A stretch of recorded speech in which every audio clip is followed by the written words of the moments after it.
اعوذ باللہ من الشیطان الرجیم، بسم اللہ الرحمن الرحیم۔ ظلم۔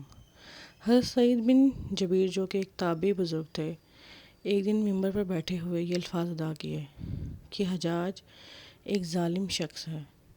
ادھر جب حجاج کو پتہ چلا کہ آپ میرے بارے میں ایسا گمان کرتے ہیں تو آپ کو دربار میں بلا لیا اور پوچھا، کیا تم نے میرے بارے میں ایسی باتیں بولی ہیں؟ تو آپ نے فرمایا، ہاں بالکل، تو ایک ظالم شخص ہے۔ یہ سن کر حجاج کا رنگ غصے سے سرخ ہو گیا اور آپ کے قتل کے احکامات جاری کر دیے۔ جب آپ کو قتل کے لیے دربار سے باہر لے کر جانے لگے تو آپ مسکرا دیے۔ حجاج کو ناگوار گزرا۔ اس نے پوچھا، کیوں مسکراتے ہو؟ تو آپ نے جواب دیا، تیری بے وقوفی پر مسکراتا ہوں۔ حجاج نے پھر حکم دیا کہ اسے میرے سامنے ذبح کر دو۔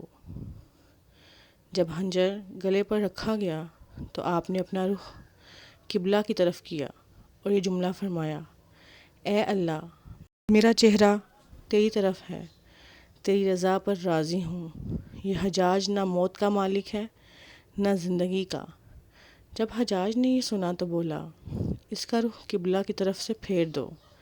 جب قبلہ سے رخ پھیرا تو آپ نے فرمایا، یا اللہ، رخ جدھر بھی ہو تو ہر جگہ موجود ہے، مشرق مغرب ہر طرف تیری حکمرانی ہے۔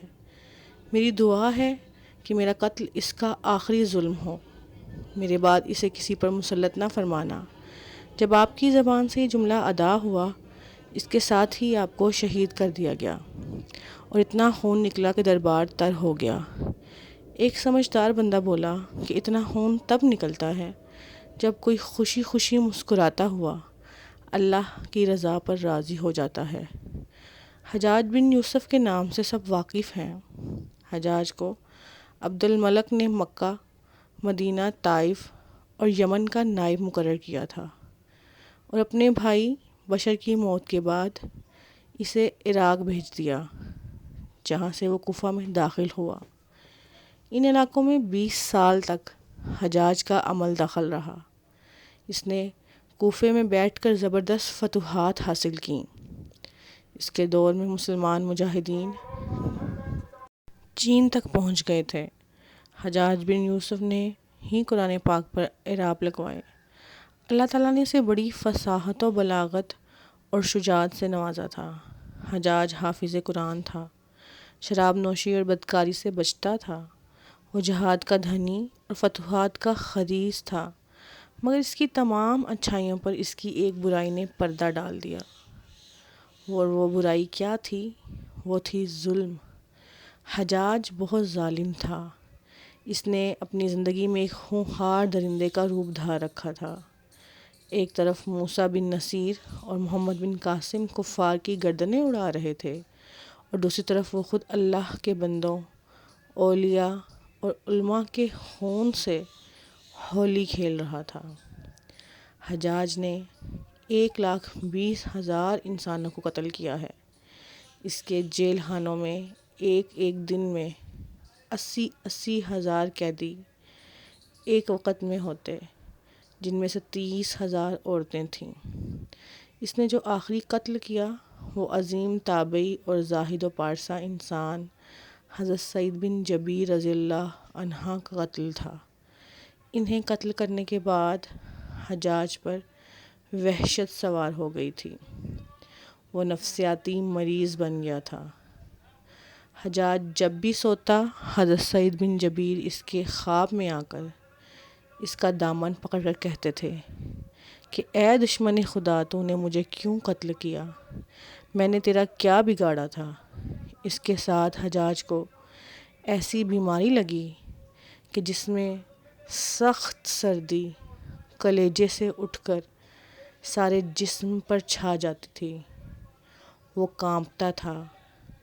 آگ سے بھری انگیٹھیاں اس کے پاس لائی جاتی تھیں اور اس قدر قریب رکھ دی جاتی تھیں کہ اس کی کھال جل جاتی تھی، مگر اسے احساس نہیں ہوتا تھا۔ حکیموں کو دکھانے پر انہوں نے بتایا کہ پیٹ میں سرطان ہے۔ ایک طبیب نے گوشت کا ٹکڑا لیا اور اسے دھاگے کے ساتھ باندھ کر حجاج کے حلق میں اتار دیا۔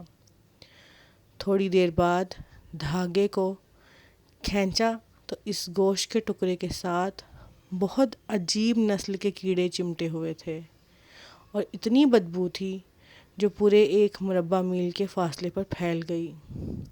درباری اٹھ کر بھاگ گئے، حکیم بھی بھاگنے لگا۔ حجاج بولا، تو کدھر جاتا ہے؟ علاج تو کر۔ حکیم بولا، تیری بیماری زمینی نہیں ہے، آسمانی ہے۔ اللہ سے پناہ مانگ۔ حجاج جب مادی تدبیروں سے مایوس ہو گیا تو اس نے حضرت حسن بصری رحمۃ اللہ علیہ کو بلوایا اور ان سے دعا کی درخواست کی۔ وہ حجاج کی حالت دیکھ کر رو پڑے اور فرمانے لگے، میں نے تجھے منع کیا تھا کہ نیک بندوں کے ساتھ چھیڑ چھاڑ نہ کرنا، ان پر ظلم نہ کرنا، مگر تو باز نہ آیا۔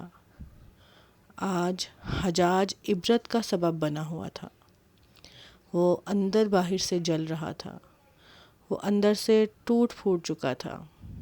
حضرت سعید بن جبیر رضی اللہ تعالیٰ عنہ کی وفات کے 40 دن بعد ہی حجاج کی بھی وفات ہو گئی تھی۔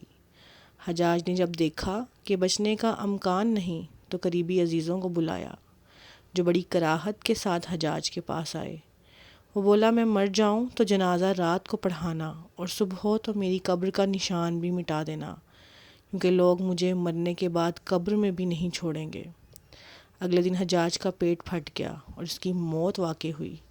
اللہ ظالم کی رسی دراز ضرور کرتا ہے، لیکن جب بھی حساب لیتا ہے ظالم سے تو فرشتے بھی خشیت الہی سے کانپ اٹھتے ہیں۔